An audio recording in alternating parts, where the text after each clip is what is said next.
Vale, ahora creo que ahora sí. Bueno. Bueno, pues nada, buenas tardes a todos. Hoy aquí en The Political Room tenemos a Felipe Pasolas, una persona que desde luego yo considero la definición de aventura, al menos para un chico como yo, que no ha tenido tampoco una vida muy emocionante, y una persona que al final ha recorrido el mundo, que ha hecho periodismo, pero también fotografía. De hecho, tiene un libro publicado, Borders, que os lo recomiendo, en el que reúne una serie de imágenes de sus viajes, que bueno, ya nos contará él más adelante. Y desde luego una persona pues que goza además de mi simpatía, una persona que me cae bien, en definitiva, y que hoy nos viene a hablar un poco aquí de los recientes sucesos en Irán, también desde su propia experiencia, y bueno, y luego otro tipo de temas que iremos tratando a lo largo de esta entrevista. Sin más dilación, por tanto, doy la palabra a Felipe. Mateo, Buenas pues, tardes. muchísimas gracias por la invitación y ya sabes, yo siempre muy contento de estar por aquí entre los pasillos de Political Room. Pues hombre, ya sabes que aquí eres bienvenido. A Felipe yo lo conocí recientemente, la verdad. Llevábamos de Political Room trabajando un tiempo con él y desde luego lo que más me gusta y lo que quiero destacar es que es una de esas personas que está sobre el terreno, ¿no? Que lo que te cuenta no es una cosa que ha buscado en Google, ¿no? Como suele pasar hoy en día, que todo el mundo pues, se informa a través de Internet y no tiene un contacto con la realidad de lo que informa, ¿no? Simplemente, pues bueno, se toma unos datos de aquí, perspectivas de otras personas o opiniones de gente que, bueno, que muchas veces ni siquiera ha estado sobre el terreno y pues bueno, con esa base elaboran artículos, hacen vídeos, dan opiniones y pues bueno, siempre es interesante, ¿no? Al final tener una persona que realmente ha estado ahí y que realmente ha visto el mundo y ha conocido esas culturas y ha tenido contacto con ellas. Y bueno, hoy en el inicio de esta entrevista, pues por supuesto vamos a hablar de lo que ha pasado recientemente con Irán. Al fin y al cabo ha habido un ataque que si bien no ha producido grandes daños materiales ni humanos, pues significa una escalada que desde luego no se veía desde hacía mucho tiempo y que presumiblemente tendrá tarde o pronto una respuesta de Israel, que ya veremos también hasta qué punto va a dar de sí esa respuesta o hasta qué punto la van a llevar. Pero bueno, en este sentido, pues le doy la palabra a Felipe para que nos comente un poco su perspectiva acerca de este último suceso y bueno, y su opinión. A ver, el enfrentamiento, el conflicto en Oriente Medio siempre ha existido, el enfrentamiento entre Israel y Irán es milenario, bueno, milenario es, arrastramos ese conflicto desde el nacimiento de Israel. En realidad, cómo se forman a sus fuerzas armadas, cómo vive la población, en realidad su leitmotiv es la existencia. Por lo tanto, cómo ellos afrontan los riesgos es totalmente diferente de lo que se podría enfrentar otro Estado occidental u otra democracia. Recordemos que Israel es la única democracia, como conocemos aquí, en la región. Siempre se han enfrentado a Israel. Obviamente, este ataque es... digamos que la moderación del conflicto siempre ha venido a través de los proxies, es decir, toda la influencia que tiene Irán en la región, con las milicias, las milicias chiíes en el norte de Irak, con Hezbollah en el Líbano, con los hutíes en Yemen, etcétera, por supuesto después en Siria. Claro, todos los ataques, las amenazas más cercanas siempre han estado cerca de Israel, pero ataques directos como estos, y obviamente utilizando todas las lecciones aprendidas que hemos visto a la guerra de Ucrania, porque ya hemos visto material que volaba sobre los cielos que ya se había utilizado en Ucrania, etcétera. También respuesta de Rusia a mediar en el conflicto. Bueno, ese ha sido un punto de inflexión. ¿Qué es lo que ocurre? La vorágine de los medios, como ya es algo, yo creo que esto desde la guerra de Irak en 2003, que la CNN ya retransmitía el conflicto en directo, queremos analizar y saber qué va a pasar nosotros en Twitter y en los medios antes incluso que pase. Ahora lo que sabemos es que va a haber una respuesta de Israel, eso ya lo ha dicho el Gabinete de Guerra de Israel, va a haber una respuesta y ya ahora lo que hay es una porra gigantesca de analistas, de comentaristas que intentan ver qué va a pasar, qué va a pasar. No lo sabemos, sabemos que habrá una respuesta y sabemos declaraciones de todos los países aliados que han participado también en la contención de este ataque, en la defensa de Israel, que no quieren una escalada del conflicto. Y es lógico. Tenemos una economía hiperconectada y estamos viendo ya lo caro que existen en términos prácticos. Si lo analizamos, analizar un conflicto tiene muchísimas dimensiones, el político, el militar, el humano, ¿no? Si analizamos el económico, simplemente es muy difícil detraer el humano o la política de todo un conflicto, pero bueno, si intentamos detraernos y ver la economía del conflicto, estamos viendo lo carísimo que es mantener un conflicto prolongado en Ucrania y lo que supone cambiar y modificar, por ejemplo, el modo de vida o el sistema industrial que a día de hoy tenemos en Europa. Es decir, estamos viendo que no tenemos suficientes fuerzas armadas, no tenemos suficientes soldados. En este sentido, yo creo que además hay un punto interesante porque muchas veces cuando pensamos en este conflicto desde el punto de vista europeo decimos, a ver, que no hay un interés económico en que esto, digamos, llegue a las manos. Es decir, un europeo ve esto y dice, a ver, otra guerra más, son costes, son problemas en las rutas del comercio marítimo, pero sí que es cierto que, claro, el europeo muchas veces, o el occidental, es ajeno a la segunda realidad y es que estamos hablando, como bien tú has mencionado, de un Estado que al final pues lleva prácticamente en guerra con sus vecinos durante mucho tiempo y que de alguna manera se toma esto como una cuestión de supervivencia porque también ha sufrido una historia pues muy trágica, ¿no? La del pueblo judío que todos la conocemos. Entonces, mucha gente desecha la opción de que Israel vaya a responder simplemente por el hecho de que a Estados Unidos y a Europa no le beneficie, que ahora mismo pues no nos interesa un conflicto allí en esa zona entre Irán e Israel, pero desde luego que la visión local, la que pueden tener los israelitas, pues es muy diferente al fin y al cabo. Pensemos que también que en Israel hay un parlamento, hay una democracia y hay grupos políticos. Si nosotros vemos la tesitura, que si intentamos lanzar paralelismos para comprender, aunque sea de una manera docente solamente vaga, pues si fijaros los problemas que tenemos en la política española, ¿por qué no va a tener Israel unos conflictos y unos paralelismos particulares a la hora de su política? Obviamente, el conflicto aquí lo podemos ver desde el punto de vista de Netanyahu, desde el punto de vista de Oriente Medio, desde el punto de vista del pueblo israelí. Es decir, hay muchas vertientes. Yo entiendo que mantener la tensión del conflicto es positivo para Netanyahu, que tendría que enfrentar, pues obviamente, una evaluación en las urnas de lo que está haciendo, aparte una evaluación nacional, aparte de una evaluación internacional. Eso lo tendría que dar cuentas de alguna manera. Obviamente, no creo que enfrentarse a eso sea sencillo. Prolongar la guerra es una excusa de evitar eso, pero además eso se solapa con que efectivamente Israel siempre ha vivido y vivirá con ese miedo a la existencia, por esa amenaza. Fíjate que, por ejemplo, en Oriente Medio, yo diría que aunque digamos que la mayoría de estados, si tuvieran que posicionarse, todos lo harían en contra de Irán, pero en realidad nadie quiere un conflicto con Irán.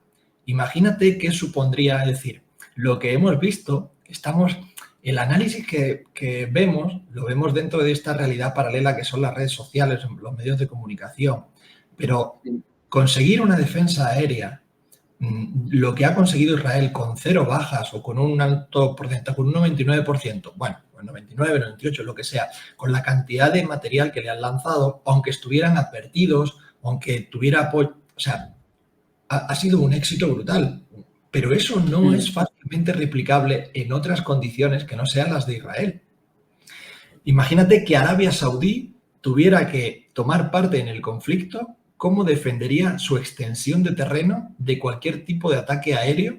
No habría economía que pudiera, es así. Es decir, lo que ha costado la defensa de Israel es no solamente por la coordinación de las distintas fuerzas armadas, la capacidad tecnológica, las relaciones diplomáticas. Cuando evaluamos la economía de un conflicto, estamos hablando de cuánto has invertido en política exterior, diplomacia o colaboraciones con otros países, que eso es muy difícil, eso es el goodwill de un país, eso es el activo inmaterial de un país, que es muy difícil, ¿no? Es decir, ¿cuánto vale la relación entre Estados Unidos y Israel para que le den apoyo? ¿O cuánto vale la participación de Jordania en estos ataques? Eso es muy difícil de valorar. Valoramos lo que vale el misil, lo que pesa la batería, etcétera, etcétera. Ojo, las dimensiones de Israel son relativamente pequeñas para un país, es relativamente pequeño. Por lo tanto, tú puedes tener la cúpula de defensa que tiene Israel, que tendríamos, bueno, pues el Iron Dome para los misiles de corto alcance, los más inmediatos. Ese sistema de armas está hecho para, efectivamente, los cohetes de Hezbollah y los cohetes de Hamas. Luego tendríamos la onda de David para otras amenazas de medio alcance y luego el Arrow 2 y el Arrow 3, que serían otras.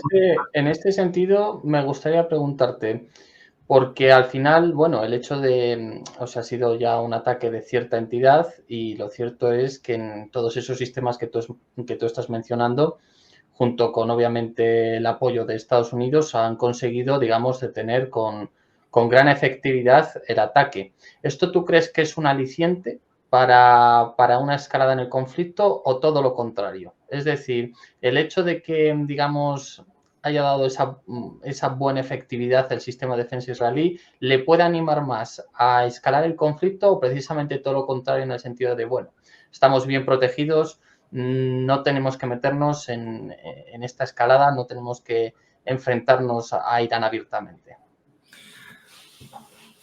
A ver, me intento poner en la cabeza de dos o tres actores a la vez. Es decir, escalar el conflicto, fíjate, Estados Unidos no quiere una escalada porque lleva mucho tiempo intentando salir del Oriente Medio para centrarse en el Indo-Pacífico. Por lo tanto, enconarse mucho más con Irán sería un problema. Y si Israel continúa, aunque Estados Unidos frene, lo va a arrastrar de alguna manera. Es decir, no eliminas que Biden no apoye una represalia, no eliminas el lobby judío en Estados Unidos, etcétera, ¿no? O sea, habría. Tiene que haber una represalia, pero entendamos que mantener defensas antiaéreas a largo plazo es muy caro. No es invencible. Israel también sabe que Irán lo ha hecho de cierta manera para que pudiera... las fuerzas de inteligencia israelí son brutales y Irán ya avisó de cómo podría ser el ataque, es decir, drones a 150, 180 kilómetros por hora en realidad no son la mayor amenaza que Irán puede lanzar. Tienes grupos proxy muy bien armados, muy cerca, que pueden hacer mucho daño también en Israel y que son muy difíciles, mezclados en la población, guerras simétricas, etcétera. Irán tiene también mucho arsenal. Recordemos que Irán, con la guerra con Irak, también tienen experiencia en guerras muy masivas, ¿no? Entonces, yo creo que fue un ataque que se podía revelar con la información que había. Y que precisamente por eso no debería ser el ataque que más motivase a una represalia, ¿no?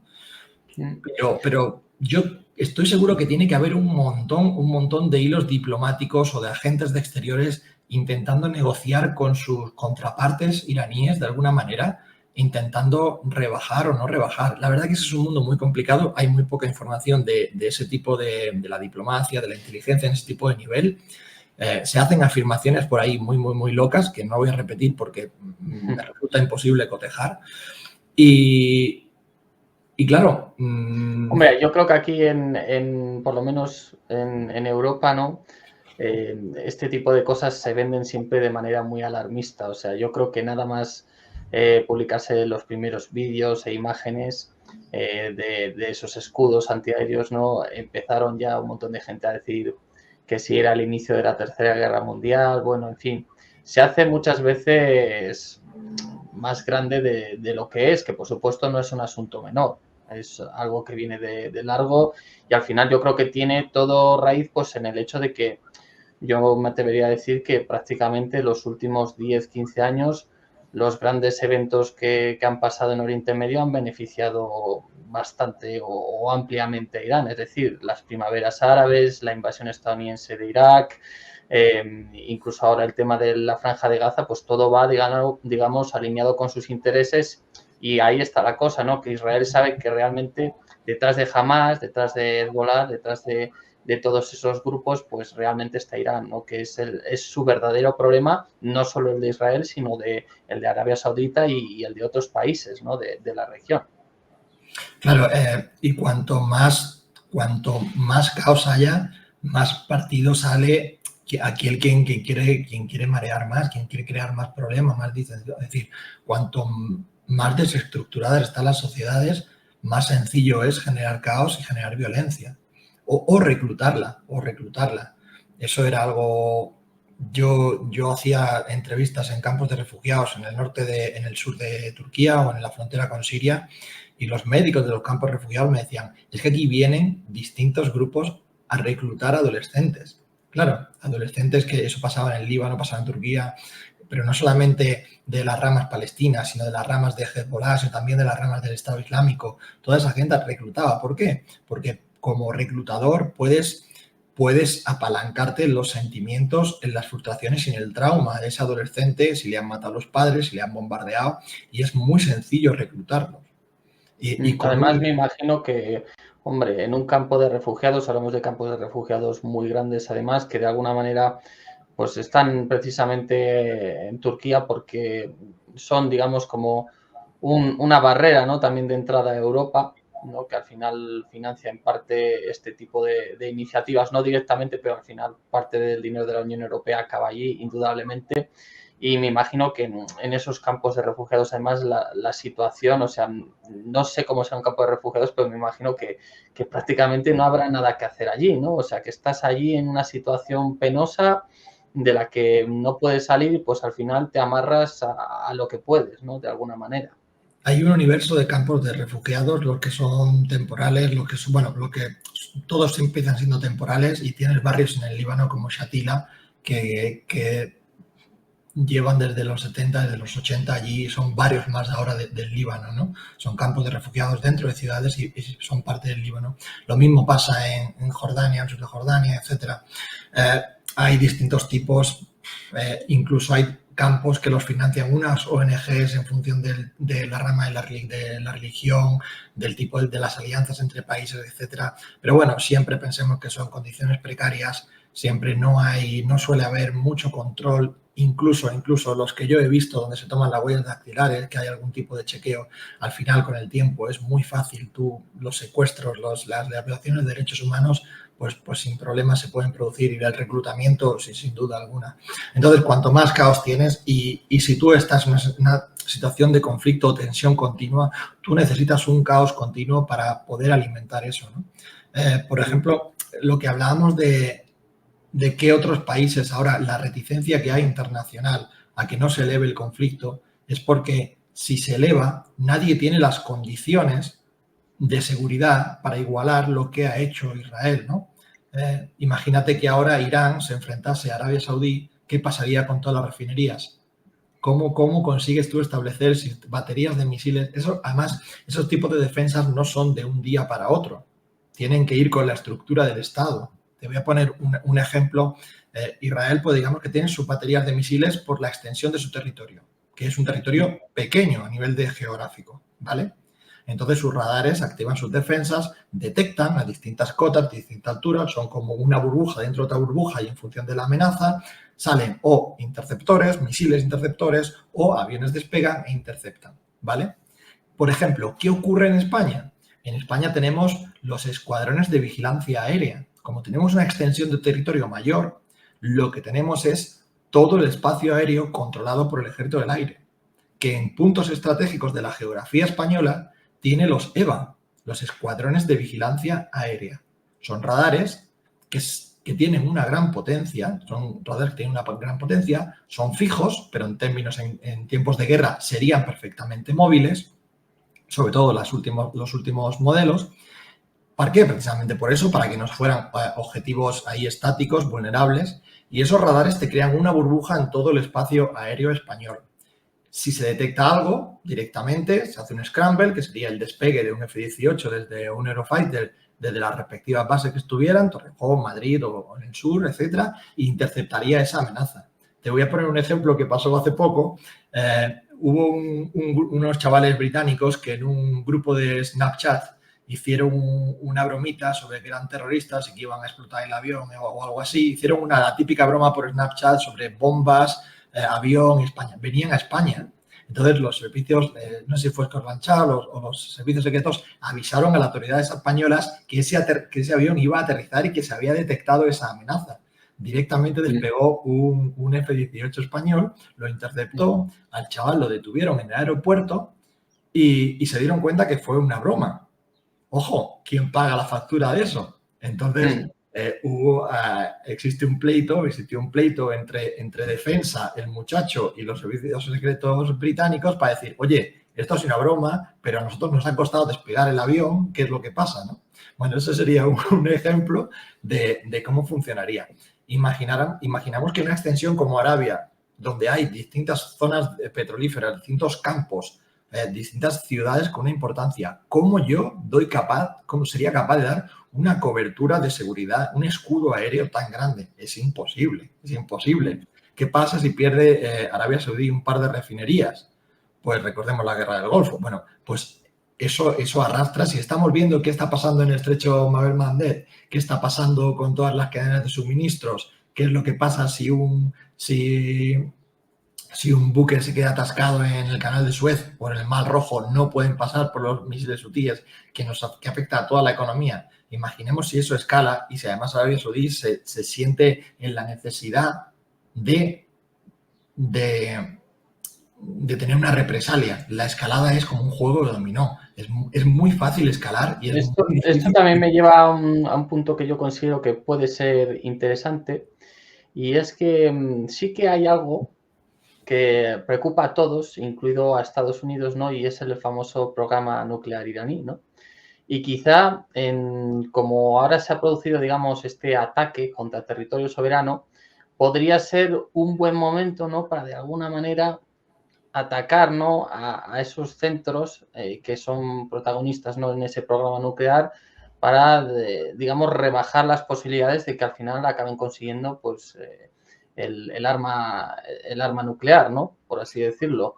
Es otra posibilidad que está ahí, ¿no? Que realmente digan, bueno, nosotros obviamente no queremos un conflicto abierto, no nos interesa, pero mira, en este punto convergen nuestros intereses, ¿no? El dar un golpe ahí sobre la mesa y destrozar todo lo posible ese programa, intentando minimizar las víctimas y, por supuesto, sin tocar el petróleo, no los pozos de petróleo de Irán, que desde luego eso sí que desataría una guerra indudablemente a gran escala, ¿no?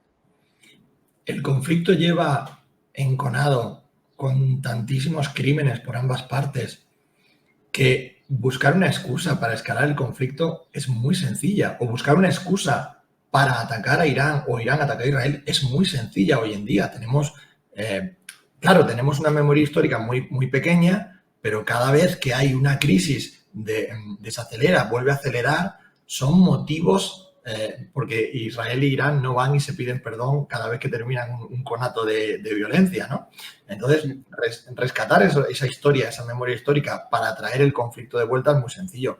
Obviamente, no solamente diría con el programa nuclear, sino con la representación de la Guardia Revolucionaria, que es la que realmente le da un apoyo a todos los niveles. Es un agente de política exterior y de un agente militar exterior. Son los representantes, son la gente que forma, son la gente que siempre hay un líder de la élite militar iraní, ¿no? Entonces, ataques a sus centrales nucleares, a las refrigeradoras, centrales a algún tipo de infraestructura vital, algún tipo de líder militar o cuartel importante.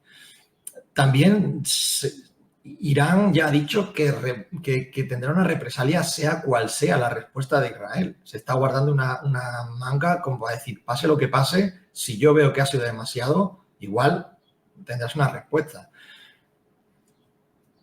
Entonces, hombre, sí, hombre, eso es cierto, desde luego. Es verdad que ha hecho unas declaraciones muy contundentes, ¿no? El Estado iraní de que de que cualquier respuesta o cualquiera además que apoye a Israel, pues también se llevará de nuevo una represalia por parte de Irán. Aunque lo cierto es que yo creo que en este punto, hombre, nunca se sabe, ¿no? Porque cuando al final escalas un conflicto nunca sabes cómo va a terminar la cosa, ¿no? Es como cuando Donald Trump precisamente, que comentabas tú, no mató al general iraní, a Soleimani. O sea, al final puede que haya una respuesta y esa respuesta sea moderada o puede que no, o puede que al final eso lleve a otra más, en fin, nunca sabes cómo va a terminar, ¿no? Porque los juegos de guerra pues son muy peligrosos, obviamente, pero en cualquier caso yo creo que Irán desde luego tampoco tiene necesidad de un conflicto abierto con Israel porque, como ya he dicho, de momento todas las últimas décadas es que han sido ampliamente favorables y además ya estamos en un mundo multipolar, es decir, que ya no es ese mundo de principios de los 2000 o finales de los 90 que parecía que si no estás con Estados Unidos estás totalmente solo, ¿no? Eso ya no es así. Entonces, de alguna manera, yo creo que les está yendo bien y no tienen ninguna necesidad de entrar en un conflicto abierto ahora con Israel, porque al final, de hecho, ellos mismos, como tú has dicho, en su propio ataque, ha sido un ataque contundente, indudablemente, pero desde luego podían haberlo hecho a un nivel mayor, ¿no? Podían haber hecho o haber intentado hacer aún mucho más daño. Mateo, déjame que dé una pequeña, lo vamos a sacar en Political Room el mes que viene, ya veremos, pero para que veas lo complicado que puede llegar a ser la política exterior en el tema de entre Irán e Israel, que tampoco es saludable analizar su política exterior sin tener en cuenta a otros actores. Fíjate, la DEA, durante la administración de Obama, no desmanteló,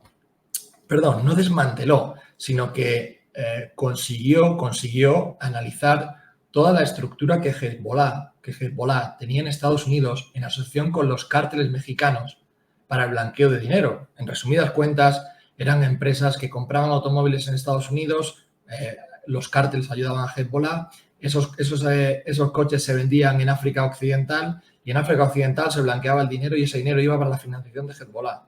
La DEA descubrió todo este tinglado, se llamaba el proyecto Cassandra, salió en todos lados, ¿no? Se destapó este proyecto, pero la DEA, la administración Biden, nunca prosiguió con esos arrestos, nunca eliminó la red, porque estaba en acuerdos con Irán para cómo modular, cómo moldear el proyecto nuclear iraní. Obama le pasó la mano a Hezbollah y le dijo: blanquea todo el dinero que tú quieras, porque si te perjudico, a mí me va a perjudicar las relaciones bilaterales con Irán ahora que tengo el nuclear deal, o sea, el acuerdo nuclear con Irán. Es decir, Estados Unidos evitó enjuiciar, detener a miembros de Hezbollah relacionados con los cárteles trabajando en suelo estadounidense para blanquear dinero que financiaba a nuestra organización terrorista que atacaba a Israel para beneficiar el acuerdo nuclear que estaba negociando Obama. Es decir, fíjate que en realidad todos los que se matan también negocian. Entonces, si eso es público, eso lo sabemos, eso ya ha salido en prensa, eso, claro, la administración, la agencia de la DEA, imagínate esos agentes cómo se sintieron de indignados cuando descubrieron eso y su propia administración no les permitió hacer el trabajo, ¿no? Entonces, imagínate hasta dónde llegan las raíces de estas negociaciones entre Irán e Israel que mezclan este tipo de actores incluso en tiempos de paz. Hombre, desde luego es muy impresionante esta historia, este dato que nos acabas de contar. Y desde luego está claro que Israel, sobre todo, yo creo que, bueno, tanto Irán como Israel tienen muy en cuenta, en este caso, la opinión estadounidense o el apoyo estadounidense también, ¿no? Antes de iniciar un conflicto, porque desde luego el de la Unión Europea, en este caso, pues ya vemos que no hay, digamos, un apoyo unánime y lo podemos ver en nuestro propio presidente, ¿no? Que recientemente se ha reunido con Noruega y otros países para reconocer, de hecho, al Estado palestino.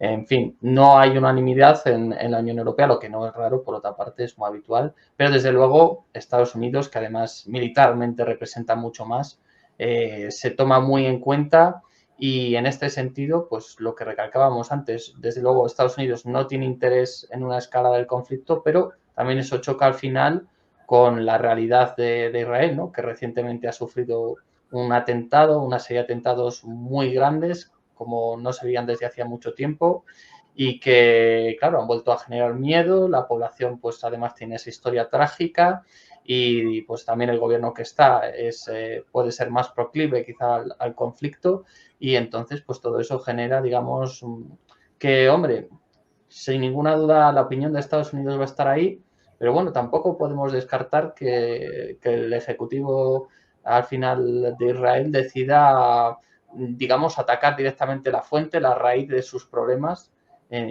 tanto en la Franja de Gaza como en otros territorios, que al final no deja de ser Irán. No olvidemos que mientras que estamos hablando de Irán, no hablamos de Gaza y siguen ahí las operaciones militares. También puede ser interesante que estratégicamente Israel quiera tener otro foco para que no se preste tanta atención ahora que había un poco de más presiones por un poco ¿qué se le dice a Israel cuando estamos viendo el bombardeo de civiles de una manera tan indiscriminada, ¿no? Entonces, bueno, también la comunicación estratégica también es un recurso, ¿no? Mantener la tensión, por ejemplo, de cuánto tiempo, cuántos días, obviamente son tiempos medidos y calculados, tanto para que la desinformación en las redes haga su trabajo, como para yo medir mis tiempos a la hora de tener una reacción o de prepararlos, ¿no? Es decir, esto no se improvisa, no es al azar y efectivamente cuando nosotros miramos a un sitio no dejan de pasar cosas en otro. Hombre, eso está claro. Yo creo que además con el problema que hay en Gaza, ¿no? Siempre existe, digamos, esa doble visión. Yo por lo menos aquí en España y creo que en general en el mundo hispano está muy presente, ¿no? La idea de que, digamos, hay una parte de la población que dice, oye, Israel es una democracia, ¿no? Es un país que, digamos, estructuralmente se parece mucho más a nosotros que los de alrededor y por tanto compartimos, por así decirlo, una serie de valores, ¿no? Y pues al final es nuestro aliado. Y luego está la otra parte también, ¿no? Que dicen pues que al final apoyan a Palestina, ¿no? E incluso a los aliados, en este caso de Hamas, por consecuencia, porque al final dicen que, bueno, que las barbaridades, ¿no? Que comete Israel en nombre de esta guerra, pues de alguna manera justifican la reacción palestina y pues de alguna manera empatizan más con la otra parte, ¿no? Yo creo que esa división está muy clara y se extiende incluso a toda Europa, ¿no? Por eso en la Unión Europea hay países que se ponen del lado palestino, aun siendo, digamos, un aliado Israel y aun siendo Israel una democracia, ¿no? Porque, por ejemplo, Hamas de democrático, pues digamos que tiene mucho menos, o si es que tiene algo que Israel, ¿no? Pero lo cierto es que siempre ha existido esa división, que por otro lado yo creo que es menos pronunciada en Estados Unidos, que siempre se preocupa por el tema de los derechos humanos, pero que históricamente ya ha demostrado que siempre está, digamos, con Israel y les lleva apoyando mucho tiempo, ¿no? Este año también es interesante porque en noviembre tenemos elecciones en Estados Unidos, que ese es otro punto importante de cara a la decisión que tomen, porque desde luego a Biden, que ahora mismo se produjera un conflicto, no le vendría nada bien, pero por otra parte es verdad que Donald Trump fue muy proactivo en la política en Oriente Medio para favorecer a Israel, por lo que por otra parte Netanyahu puede pensar, oye, me conviene que de hecho Trump salga presidente porque se mojó bastante por nosotros, ¿no? Movió la embajada de Tel Aviv a Jerusalén, fue el gran iniciador de los acuerdos de Abraham, en fin, es otro punto que desde luego estarás de acuerdo conmigo en que está ahí y es muy importante. Sí, este año tenemos no sé cuántas docenas de elecciones nacionales. Tampoco diría yo, no sabría decir hasta qué punto Trump es un pilar totalmente fiable. Es decir, ese hombre podría dar un quiebro de cintura perfectamente, no lo sé. Pero sí, lo que ha hecho hasta la fecha. De cualquier modo, creo que, por ejemplo, actuaciones antes de de elecciones nacionales es eliminar un riesgo. El riesgo mientras que salga A o B, o la situación es muy clara, si sale un individuo A o B, actuar antes de cualquier tipo de elección creo que minimizaría cierto riesgo, porque ya sabes en lo que estás trabajando, ¿no? Ya sabes con quién estás trabajando. Pero sí, indudablemente, y si llegara Trump cambiaría muchísimas, bueno, pues sería otra nueva administración, con la historia que lleva, más sencillo para Estados Unidos no sería. Y para Israel movería mucho. Pensemos en las relaciones de Trump con Rusia, con China, bueno, Trump ha tenido capítulos con mucha gente. Entonces, tampoco sería una administración sencilla la de Trump. Bueno, oye, y ahora me gustaría un poco hablar de tu experiencia, porque Felipe estuvo con unas milicias chiíes en Irak y bueno, la percepción que tuviste en aquel momento de esa media luna chií, de esas diferencias. Recordemos que Irak hasta hace poco era un contrapeso de Irán, ¿no? Y de hecho tuvo en los 80 pues una guerra bastante prolongada. Y al final era un país pues que tenía tanto sunitas como chiitas y de ahí fruto también de ese conflicto que se extiende no solo por Irak, sino por otros países del mundo árabe, claramente. Y bueno, pues cuéntanos un poco, Felipe. Mi experiencia no es muy profunda, hay que entender mi figura como periodista freelance, por tanto, presupuestos limitados, fuentes limitadas, que, bueno, al final moverte en zona de guerra es muy complicado y, bueno, en función de tu financiación, tu seguridad, tu inteligencia, pues puedes hacer un trabajo u otro, ¿no? Bueno, yo sí estuve en la ofensiva de Mosul, entre la primera y la segunda oleada de la ofensiva de Mosul, y en esa, cuando el Estado Islámico tenía la ciudad de Mosul como un bastión, incluso mediáticamente tuvo más repercusión la caída de Mosul, la lucha en Mosul, que lo que era en Raqqa, que se suponía que era la capital de facto del Estado Islámico. El ejército iraquí cerró, bloqueó totalmente la ciudad cuando cayeron el 50% de sus tropas a manos del Estado Islámico. Los medios de comunicación, Reuters, si no recuerdo, pues, comunicó las bajas.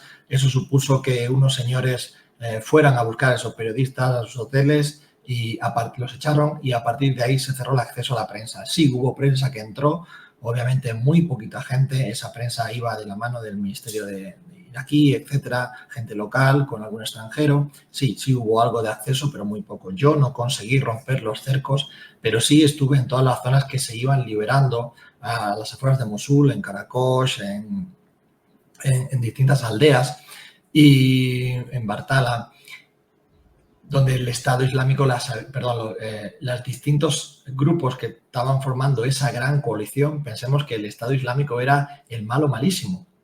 En aquella coalición lucharon los americanos junto con fuerzas chiíes, junto con los kurdos. Es decir, todos se juntaron, todos luchaban contra el malo malísimo que era el Estado Islámico, ¿no?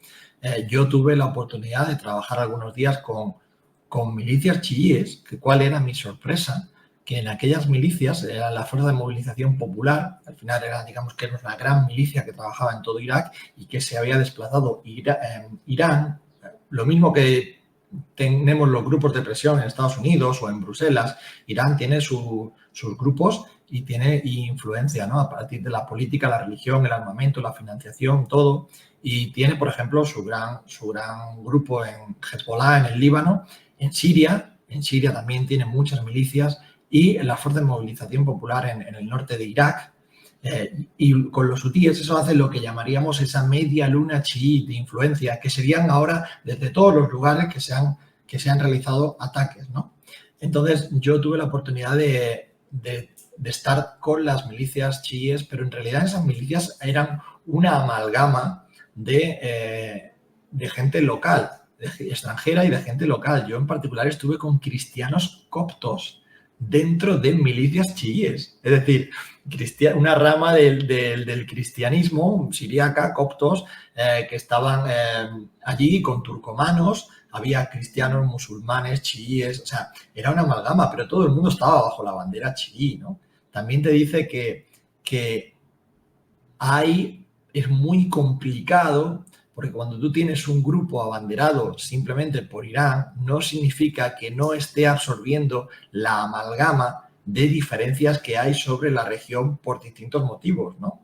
Es decir, tú puedes ser un cristiano copto, pero ahora mismo estar junto a los ideales de Irán. ¿Por qué? Porque estás luchando contra el Estado Islámico, pero además recordemos la persecución de los yazidis en el norte de Irak, de los cristianos en el norte de Irak, ¿no? Que fueron masacrados, un genocidio en toda regla por los yazidis, por el Estado Islámico. Eso fue un capítulo muy negro en la historia kurda, porque ahí se habló que el ejército kurdo siempre había tenido como abanderados ser los que protegían, porque eran los únicos que tenían botas sobre el terreno, pero ahí hubo una retirada y siempre hubo mucha polémica sobre si realmente habían defendido a los yazidis o se habían retirado, ¿no? Y habían dejado a los yazidis a manos del Estado Islámico.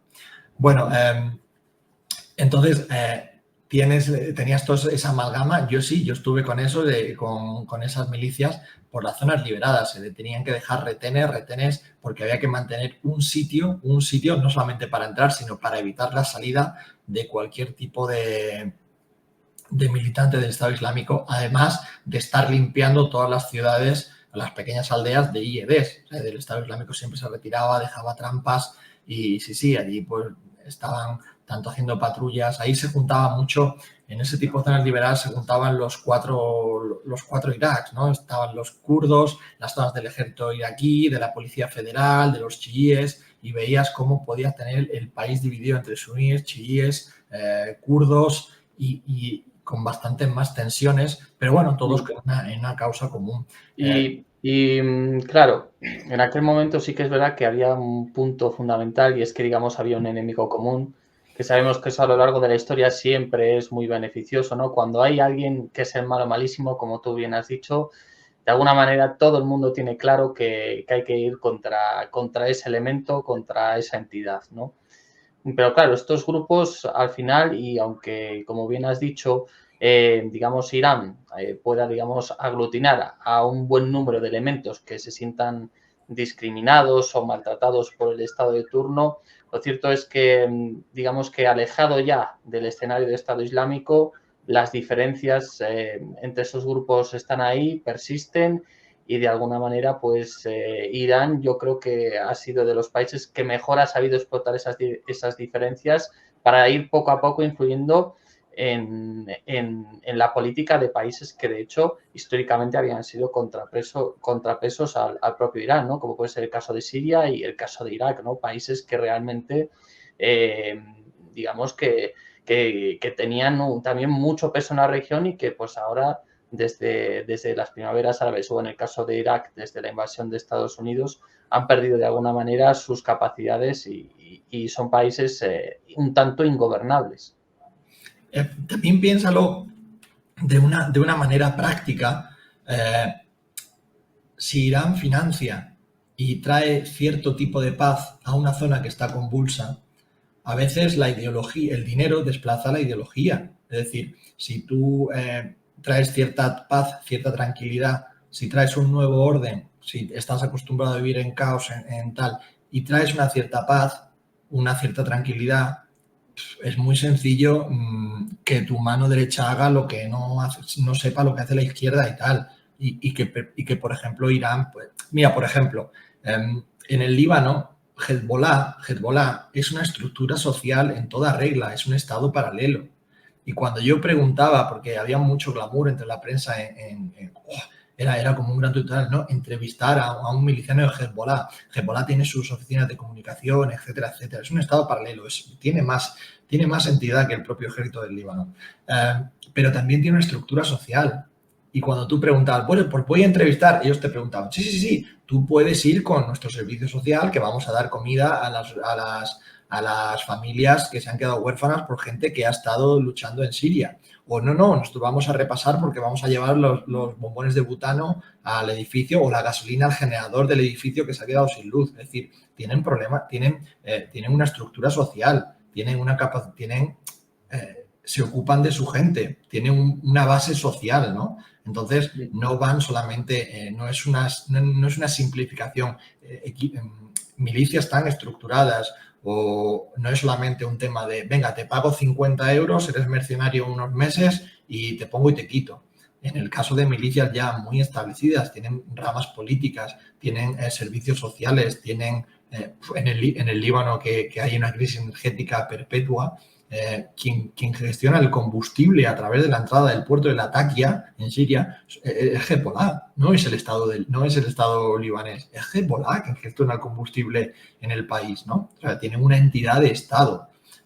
Por eso tienen un peso militar también grande. Han compaginado las lecciones aprendidas de la guerra de Siria, la financiación, el apoyo de Irán, la gestión del propio país y de sus bases sociales. La gente no te apoya solamente porque quiere combatir, no, te apoya porque tienes una escuela, te apoya porque ayudas a la comunidad, te apoya, o sea, es el típico, digamos que es el complejo de Robin Hood, pero maximizado, ¿no? Maximizado. El dinero que saco del Captagón en Oriente Medio lo utilizo para financiar Hezbollah, que no es solamente hacer misiles, es dar el dinero a esas familias de los mártires, financiar escuelas, financiar mezquitas, financiar proyectos de electricidad en Líbano para que tengas ese tipo de cosas. Son entidades, no podemos ver Hezbollah como una simplificación o ciertas milicias. Entonces ya hay que estudiar qué tipo de milicia. Tú imagínate que Irán ha estado trabajando en Irak toda la rama chií. Pues ¿por qué? Con clérigos, con políticas. Las elecciones en Irak siempre se decantan si hay más peso de partidos políticos chiíes o no chiíes, y si esos chiíes están respaldados por Irán o no, porque tú puedes ser chií y no estar respaldado por Irán, ¿no? Entonces, todo eso. Eso es realmente arduo, es muy complicado, todo ese estudio es muy difícil, ¿no? Yo por eso siempre digo que cuando alguien dice que es experto en Oriente Medio, yo le digo, has estado poco en Oriente Medio, eres experto en Oriente Medio, cuando los occidentales no podemos saber si desde el rezo de una mezquita se está llamando a la oración o se está llamando a la guerra santa y necesitamos un traductor para ello, tenemos que ser muy humildes a la hora de opinar y de escribir y de pretender sentar cátedra sobre lo que pasa en Oriente Medio. Hombre, desde luego está claro que, como bien, y hay que señalarlo también, ¿no? Porque muchas veces, como Irán, digamos, es enemigo, ¿no? Por sus postulados de Occidente, siempre se le presenta como algo negativo en todas las circunstancias, ¿no? Pero es cierto que, como bien dices tú, pues, oye, también ayuda de algunas maneras con su financiación, no solo provoca el conflicto, sino que también da una vida a esas personas y también puede dar, de alguna manera, unos servicios mínimos sociales, ¿no? Y más en países que además vienen pues de una trayectoria en los últimos años absolutamente desastrosa, ¿no? Yo creo que Irak, por las diferentes etapas que ha pasado, difícilmente le puede ir peor a un país o lo que queda de él, ¿no?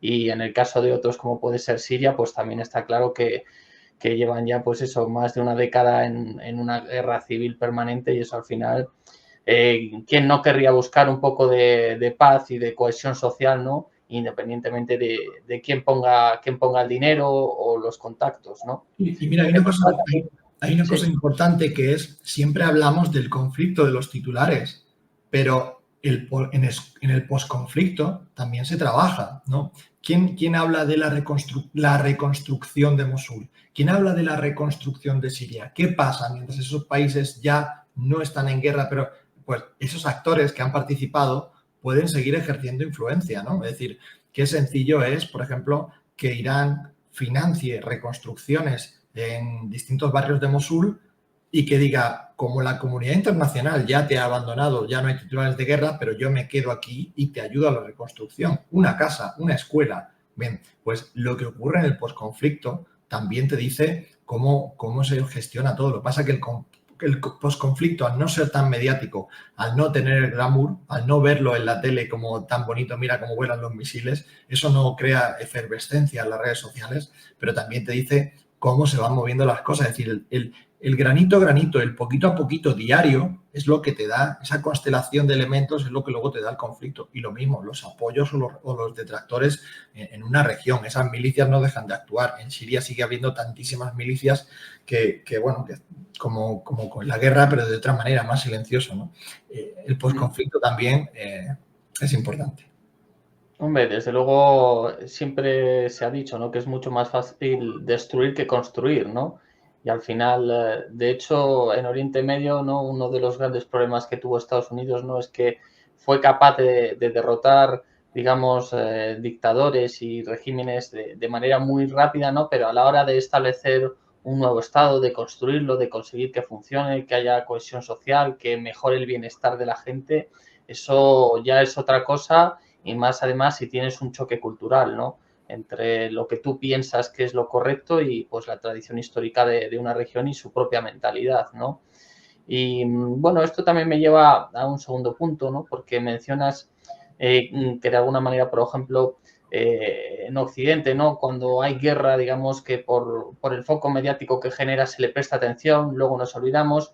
Y eso también me lleva un poco, en esta última parte de la entrevista, me gustaría tratar un poco la figura del freelance en la actualidad y en el pasado, y un poco tu experiencia, porque al final yo creo que es notorio que cada día la información que nos llega, digamos, no tiene contacto con la realidad. Es decir, que todo es algo indirecto y que al final lo que suele pasar es que todo el mundo mastica, digamos, algo que ya viene de por sí masticado, ¿no? Es decir, una copia de una copia, ¿no? Uno pone estos datos, otro los coge, los interpreta de esta manera y de alguna manera sin tener un contacto real sobre el terreno, y pues ahí es donde la figura del freelance es fundamental, una figura que de alguna manera se está perdiendo.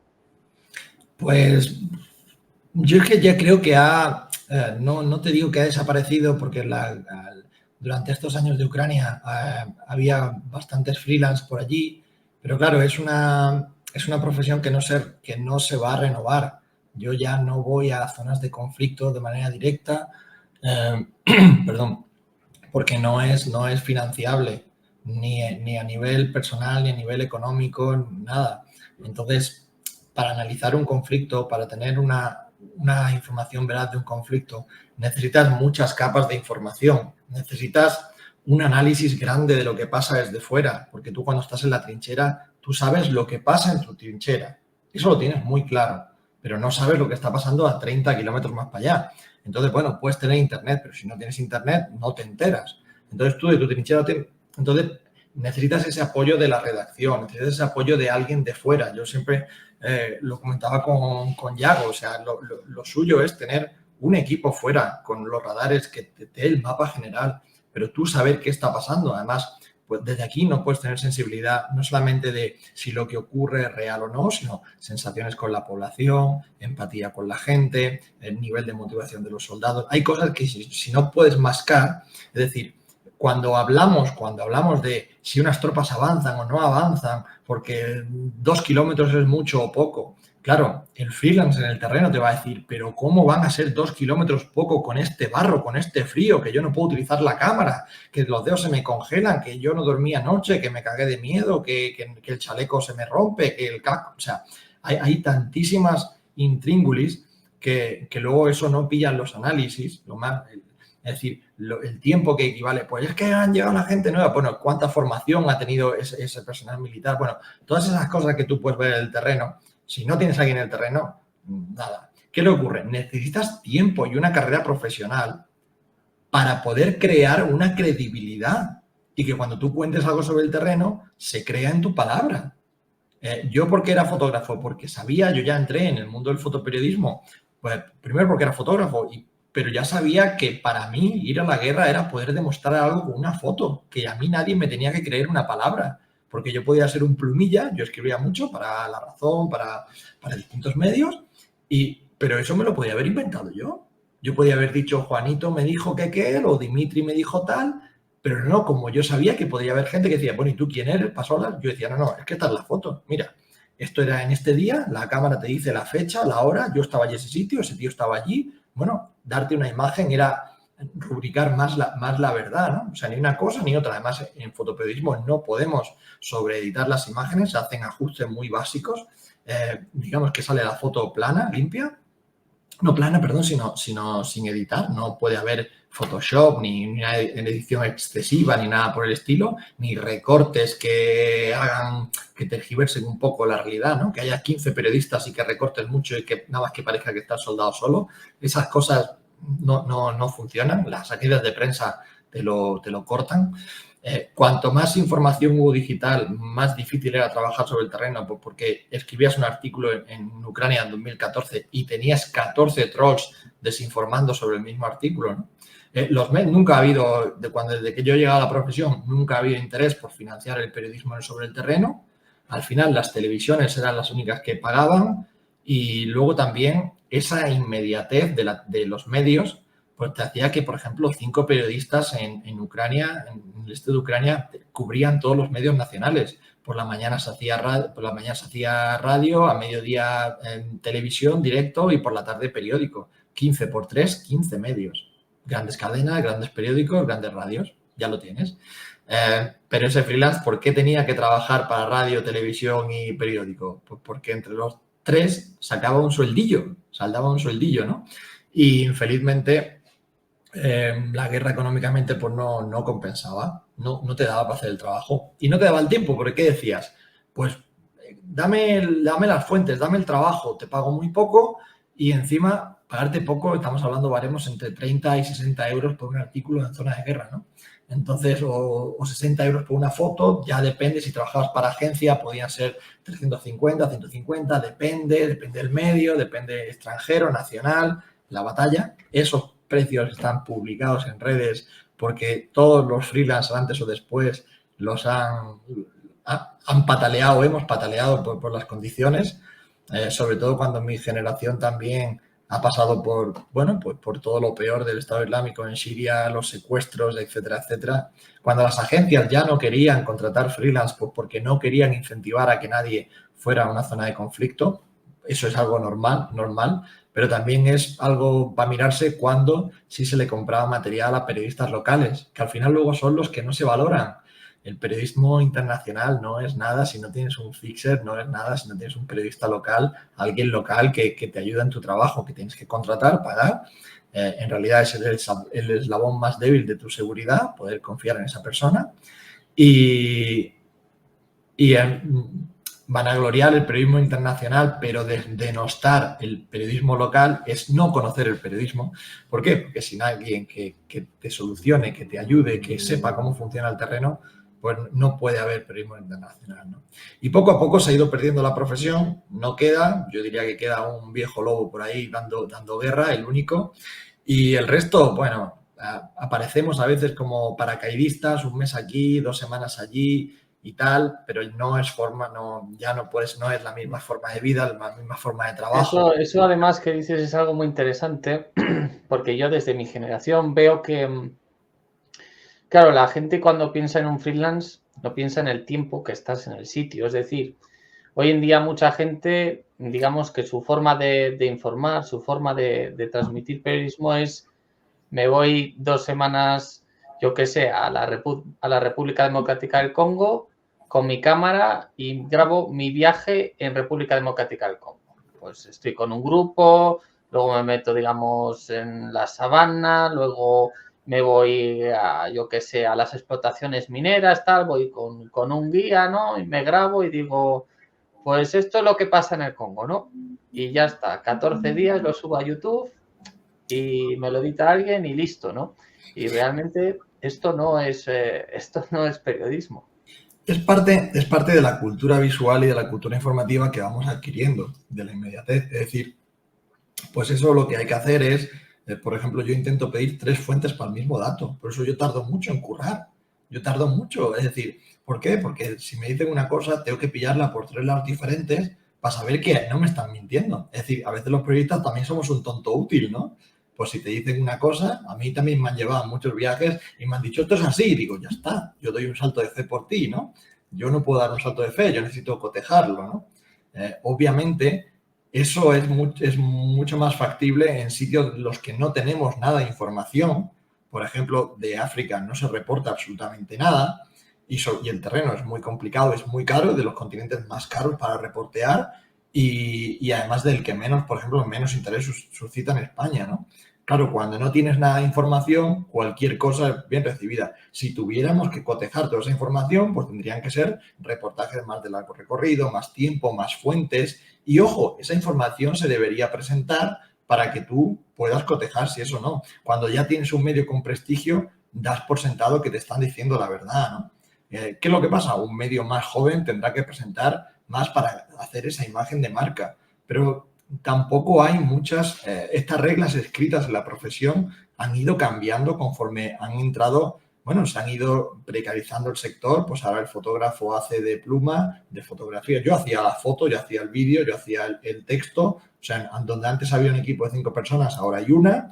Lo mismo ha pasado con la prensa, con los diarios, ya no hay jefes de gráfico que dicen qué imagen puede tener mejor impacto, que ayudan al fotógrafo a la selección del material. Todo eso se ha ido perdiendo y se ha ido precarizando. Y tenemos el periodismo que hemos buscado. Yo le echaría la culpa a los medios, pero también le echaría la culpa al público.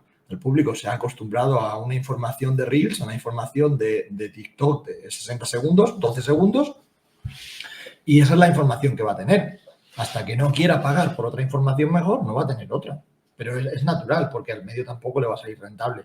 Entonces, es una pescadilla que se muerde la cola y no van a quedar freelance. Obviamente, ahora lo que se estila mucho más es la empatía con un personaje. Siempre ha existido, siempre has tenido periodistas estrella, pero tú ahora conoces las historias por cómo le va al personaje que te gusta, no por las historias que te está contando. Es decir, ahora el periodismo se cuenta como te cuento lo que pasa en mi viaje o cómo me está yendo a mí en la guerra de Ucrania. No. Se supone que yo no tendría que saber ni quién eres tú, ni quién es tu cara. Cuéntame qué está pasando en Ucrania y ya está. Pero en realidad no debería casi ni conocerte. Firmas el artículo y listo. Claro, después de una carrera profesional, periodistas de televisión se han hecho una figura, ¿no? Pero tú en teoría tienes que contar la noticia. No tienes que crear la noticia o contarte cómo te ha ido a ti en la noticia. ¿Me explico la diferencia? Es decir, yo cuento lo que pasó en Ucrania del Este, no cómo me pasó a mí en Ucrania del Este. ¿Qué me pasó? Bueno, pues fíjate, yo nunca publiqué eso en prensa, yo publiqué un libro para meter los 3 estratos de información. Es decir, está aquí, en Borders. En Borders lo que había, lo que hay, son lo que yo no pude contar en los medios, porque los medios siempre te piden historias de color, el titular de qué ha hecho el general o cuál es la avanzadilla, cuál es el ataque, lo político, pero hay mucha parte humana o mucha parte que no, de la trastienda de la guerra que no se cuenta y que es importante, ¿no? Y luego también tienes la profesión, que la metí ahí, y un poco cómo va cambiando el periodista, la persona a lo largo de cubrir conflictos por distintas partes del planeta, ¿no? Pero claro, tuve que sacar un libro para contar esa trastienda de la guerra, que la gente no entiende que la guerra también es un negocio, para los medios incluido, ¿no? Y hay una trastienda que no vemos, es decir, no ha entrado ni un solo periodista a Gaza, ni uno. El ejército israelí no ha dejado entrar a nadie. Entonces, cuando yo a veces veo periodistas con muchos chalecos puestos, con muchos cascos, con perfectamente peinados y arregladitos para salir en tele, y yo sé las condiciones de vida que hay antes de entrar en Gaza, a veces vendemos una emoción y una adrenalina que no está viviendo ese reportero en ese momento, ¿no?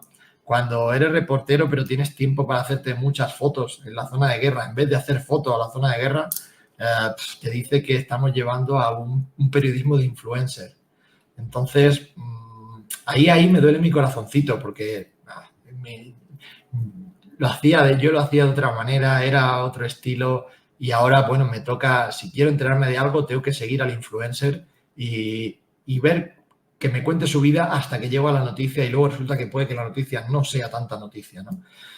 Entonces, sí, eso ha cambiado mucho, no va a cambiar hasta que haya una nueva financiación, hasta que haya un compromiso de los medios y una demanda del público. Yo creo que en los tiempos que corren, son demasiadas cabezas para ponerse de acuerdo, y eso nos quedará para pequeños nichos de información muy sacrificados, con poca rentabilidad, pero más comprometidos.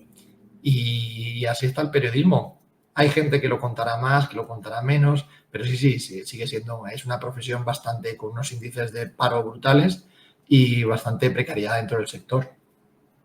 Es complicado. Y esa generación de freelanceo, de fotoperiodistas, pues ha cambiado, y la que había, pues desaparecerá.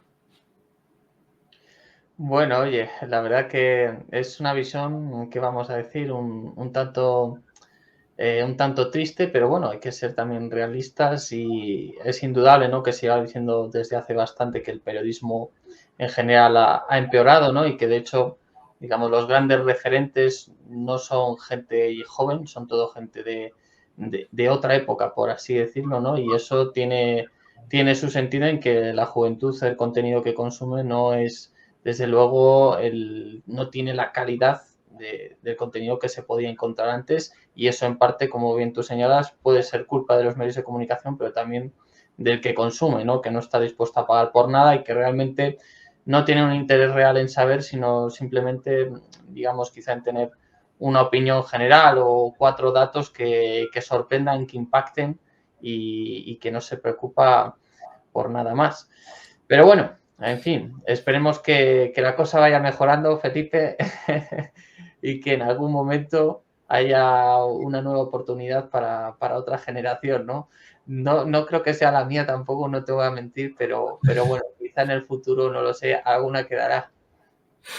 Bueno, yo a quien le pueda echar un cable, si mi experiencia le sirve para algo, bueno, mi perfil siempre está abierto en redes, siempre me llega alguien que dice, Pasolas, yo quiero ser fotógrafo de guerra, ¿no? Entonces, bueno, mi trabajo no es desanimar, sino poner un poco los pies en la tierra y, bueno, esa esperanza nos queda, pero bueno, pero siempre con muchos pies en la tierra.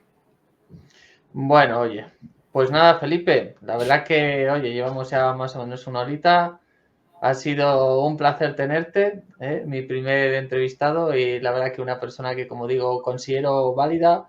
Y bueno, no sé cuántas personas verán este vídeo, pero sí que lo quiero remarcar, como bien ha dicho Felipe, el trabajo de campo, el hecho de que ha habido personas que de verdad han estado ahí, que de verdad, digamos, con poco han hecho mucho para informarnos, y es algo que hay que valorar y que hay que tener en cuenta, y que la gente joven, sobre todo, que vea este vídeo, pues tiene que tener en mente que ese es el camino. Y también me gusta mucho eso de Felipe, que lo tienen otros periodistas también de su edad, de decir, la noticia no soy yo, ¿no? La noticia es precisamente lo otro, ¿no? Lo que vengo a contar, es decir, no tiene que girar en torno a mí, sino realmente en torno al conflicto, al suceso o lo que sea que vaya a contar, ¿no? Entonces, en ese sentido, la verdad que es muy importante. Y nada, te doy las gracias por estar aquí, Felipe, y por dedicarme este tiempo. Ojalá en el futuro podamos hacer más entrevistas, porque tienes un repertorio enorme para contar aquí. Y nada, y vosotros darle mucho apoyo, comprarle el libro, por supuesto, que la verdad que yo he tenido el placer de verlo, y tienes, desde luego, muy buena mano con la fotografía, yo no tanto. Y nada, que muchas gracias, Felipe, por estar aquí, y nos vemos pronto. Nada, nos vemos pronto cuando queráis. Te ha salido una entrevista estupenda para ser tu primera entrevista, así que veo futuro aquí, veo futuro. Nada, cuando queráis, sin problema. Un abrazo muy fuerte y muchas gracias. Un abrazo.